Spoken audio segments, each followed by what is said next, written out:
Studio setup లో part 3 కి స్వాగతం సుస్వాగతం. స్కెల్టన్ రెడీ అయిపోయాక దాని బాడీ కోసం కొబ్బరి రేకల్ని యూజ్ చేసుకుందాం అనుకున్నాం. ఎందుకంటే చీప్ కాస్ట్ లో దొరుకుతాయి, ఇంకా లోపల కూడా కూలింగ్ గా ఉంటుంది. అదంతా ఓకే కానీ మీకు ఒక చిన్న మోటివేషన్ ఇస్తాను, చెవులారా చక్కగా స్వీకరించండి.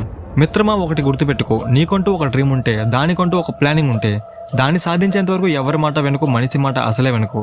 అందరూ వెళ్లే దారిలో కాకుండా వేరే దారిలో వెళ్తే 4 దిక్కుల్లో 4 వ్యక్తులు 4 మాటలు అంటారు. నీ వల్ల కాదురా, అవన్నీ టైం వేస్ట్ రా, వీడు పోనాడ్రా, వీడు ఒక వేస్ట్ ఫెలోరా అని.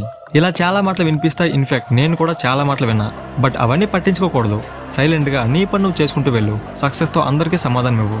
ఇంకో విషయం, ఏ పని చేసినా దాని ద్వారా రెస్పెక్ట్ పెరగాలి, డబ్బు సంపాదించాలి, మీ పేరెంట్స్ ప్రౌడ్గా ఫీల్ అవ్వాలి. అంతే.